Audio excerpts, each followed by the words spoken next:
Hi guys, this is Reena. I hope आप सब बहुत अच्छे एंड अच्छे से अपनी प्रिपरेशन कर रहे हैं। तो फाइनली एसबीआई क्लर्क परी का एडमिट कार्ड है वो आउट हो चुका है, जिसका हम काफ़ी टाइम से वेट कर रहे थे। वैसे तो 2 दिन पहले ही एडमिट कार्ड आ जाना चाहिए था, पर शायद किसी इशू की वजह से नहीं आया होगा। आज संडे को आ गया है और शायद ये पहली बार हुआ है कि संडे को कोई एडमिट कार्ड आउट हुआ है। इससे पहले शायद कभी नहीं हुआ मेरे हिसाब से, तो जब से मैं प्रिपरेशन करी हूँ तब से नहीं हुआ।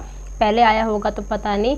एंड मैंने अभी देखा है, जस्ट लेट वीडियो शेयर करी हूँ, सॉरी फॉर दैट, क्योंकि मैंने अभी देखा है। पहले मैंने देख लिया था कि आउट हो चुका है, बट मैं अपनी आरआरबी के फॉर्म्स अप्लाई कर रही थी। और आपको बता दूं कि जो मैंने आरआरबी है वो अपने होम स्टेट से ही अप्लाई किया है, राजस्थान से अप्लाई किया। और अच्छी खासी वैकेंसी भी है इस बार राजस्थान पे, तो मुझे नहीं लगता कि राजस्थान से बेटर मेरे लिए कोई और अदर स्टेट हो सकता था। तो मैंने अपने होम स्टेट से अप्लाई किया है और दोनों फॉर्म मैंने अभी अप्लाई कर दिए। एंड बाकी मेरे एग्जाम की बात करें ना, तो वही हुआ जिसका मुझे डर था कि इस दिन मेरा एग्जाम नहीं आना चाहिए था, और वही आया। और मेरा जो एग्ज़ाम है वो 27 को है, सेकंड शिफ्ट के अंदर है। मैंने सोचा था कि मेरा 21 या 22 को अगर आएगा तो पहले निपट जाएगा और मुझे मेंस के लिए थोड़ा सा ज़्यादा टाइम मिल जाएगा। बट अभी ऑलमोस्ट मेरे पास 12 से 13 दिन है, आज 14 तारीख हुई है, तो अभी मेरे पास ज़्यादा टाइम है। तो मैंने पहले सोचा था कि मैं मेंस नहीं करूँगी, बट अभी मैं मेंस को डेली लेके चलूँगी, थोड़ा थोड़ा लेके चलूँगी। एंड मेंस लेवल की जो थोड़ी बहुत क्लासेस होती है एंड सेक्शनल मॉक वगैरह होते हैं, तो वो मैं सॉल्व करती रहूँगी, ताकि एक प्रिपरेशन साथ साथ में चलते रहे। बाकी जी तो थोड़ा बहुत साथ साथ में चल ही रहा है। एंड उसके अलावा आगे बता दूंगी कि मेरे नेक्स्ट आने वाले जो ये 12 से 13 दिन है, उनमें मैं प्री के रिगार्डिंग क्या क्या करने वाली हूँ। देखो, 2 मॉक टेस्ट तो मैं अभी डेली बेसिस पे दे ही रही हूँ, वो तो मैं आपको स्कोर शेयर कर रही हूँ। एंड स्पेशली फॉर इंग्लिश के लिए मैं काफ़ी सारे क्वेश्चंस प्रैक्टिस कर रही हूँ, और ये सारे मैं कर रही हूँ स्मार्ट किडा की मॉक ड्रिल से, स्पीड ड्रिल्स है वहाँ से कर रही हूँ, जहाँ से मुझे सच में काफ़ी फ़ायदा हो रहा है। और उसमें जो चीज़ें दी गई है ना, उसमें जो टाइमिंग के साथ क्विजेस दी गई हैं, बहुत हेल्पफुल हो रही है। आप जितनी मर्जी प्रैक्टिस कर सकते हो वहाँ से। तो इंग्लिश में वहाँ से अपना अच्छा करने की कोशिश कर रही हूँ। यू कैन सी, अगर आप इसमें जो भी टेस्ट लगाना चाहो, लाइक अगर आपको फुल लेंथ मॉक टेस्ट देने हैं तो वो भी यहाँ पे बहुत सारे अवेलेबल है। अगर आपको टॉपिक टेस्ट देनी है, यू कैन सी यहाँ पे टॉपिक टेस्ट दिए हुए हैं, आप जितने मर्जी क्वेश्चंस प्रैक्टिस कर सकते हो। यहाँ पे सेक्शनल भी है, अगर आपने फुल प्रैक्टिस कर रखी है देन आपको सेक्शनल लगानी है तो भी आप लगा सकते हो। एंड इसके अलावा यहाँ पे जो सबसे बेस्ट फीचर लगता है वो मुझे लगता है इसकी स्मार्ट ड्रिल का, यानी स्पीड ड्रिल का, जिसमें ना 2 प्रकार के ऑप्शन होते हैं, सोलो ड्रिल और मैराथन ड्रिल। सोलो ड्रिल में आपको क्या होगा, जो कुछ पूछ रहे थे ना, इनमें क्या होता है, सोलो ड्रिल में ना कोई भी टाइमिंग नहीं होती, आप जितना मर्जी टाइम ले सकते हो एक क्वेश्चन को सॉल्व करने में, ताकि वहाँ से आपका एक कॉन्फिडेंस बिल्डअप हो और आप एक्यूरेसी के साथ में कर पाए, इसलिए ये होती है। और आपको इसमें ना 3 चांस मिलते हैं।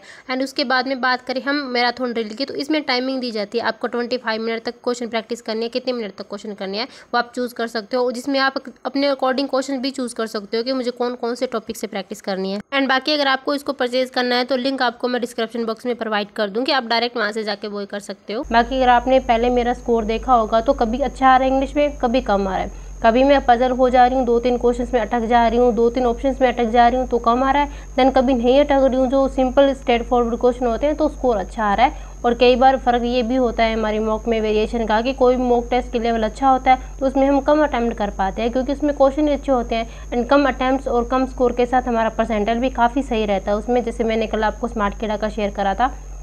एंड कई होते हैं जो इजी लेवल के होते हैं, तो उसमें हमारा स्कोर फिर अपने आप ही ज़्यादा आएगा, और उसमें स्कोर ज़्यादा आएगा तो परसेंटाइल तो ठीक ही आएगा, बट एक्यूरेसी भी उसमें मैटर करती है। तो यही चीज़ें है। और मैं अभी काम कर रही हूँ, अपनी जो मिस रीडिंग है उस पर ज़्यादा फोकस कर रही हूँ, बिकॉज मैं चीज़ों को मिस रीड ज़्यादा करती हूँ। फ्लो के अंदर जो चीज़ें होती हैं वो गलत पढ़ लेती हूँ, तो मुझे टाइम ज़्यादा लगता है। जिस टाइम मैं सही पढ़ लेती हूँ तब वो सही बन जाती है, बट जब गलत पढ़ लेती हूँ तो फिर स्कोर अपने आप कम हो जाता है। तो फिलहाल इसी चीज़ पे ज़्यादा काम कर रही हूँ। एंड बाकी 2 डेली दे रही हूँ। इंग्लिश का मैं बहुत अच्छे से कर रही हूँ, एंड इंग्लिश के मैं सेक्शनल भी दूंगी, बिकॉज इंग्लिश बहुत ही क्रूशियल है।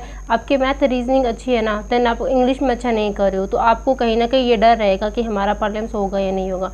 अगर इंग्लिश भी अच्छी है ना, ऑल एवरेज है कि हाँ 50 to 20 के बीच में स्कोर आ रहा है, देन हम कॉन्फिडेंटली हो सकते हैं कि हाँ थोड़ा सा इंग्लिश में अच्छा है, देन हम एग्ज़ाम में अच्छा कर सकते हैं। तो वही चीज़ मैं अभी कर रही हूँ। बाकी मेंस के रिगार्डिंग थोड़ा थोड़ा मैं आगे लेके चलूँगी। तो यही मेरा आगे आने वाले दिनों का जो पूरा रूटीन है वो रहने वाला है। बाकी आपका एग्ज़ाम कब है, कौन सा सेंटर आपने अप्लाई किया था, प्लीज़ कॉमेंट बॉक्स में ज़रूर बताना। एंड बी पॉजिटिव, पैनिक नहीं करना है, ठीक है एग्ज़ाम आ गया है, बहुत अच्छे से प्रैक्टिस करनी है। ये नहीं सोच रहा है कि हमें कम टाइम मिला है, ये 5 से 6 दिन है, बहुत ही इंपॉर्टेंट है। इन 5 से 6 दिनों में ये मत सोचना कि हमने जितना पढ़ लिया था उतना पढ़ लिया, अब हम पढ़ के क्या करें।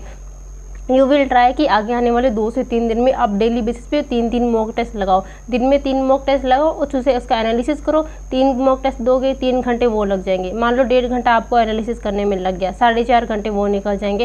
एंड उसके बाद में आपके पास 3 से 4 घंटे बचते हैं। उनमें आपकी जो कमियाँ रही है मॉक टेस्ट के अंदर, जो आपने गलत करे हैं क्वेश्चन, जो कमी रही है, तो जो टॉपिक वीक लग रहा है उन टॉपिक की क्विजेस लगाओ या फिर उनका अलग से प्रैक्टिस करो उनके क्लासेस के थ्रू या PDF के थ्रू। एंड बाकी 1-2 घंटा अपना CA को और मेंस को देते रहो साथ साथ में। अगर आप देना चाहो अभी के टाइम पे, लाइक कोई मॉक टेस्ट के थ्रू नहीं तो आप थोड़ी बहुत एक DI या एक पजल मेंस लेवल की साथ साथ में प्रैक्टिस कर सकते हो, वो आपकी चॉइस अगर आप करना चाहो तो।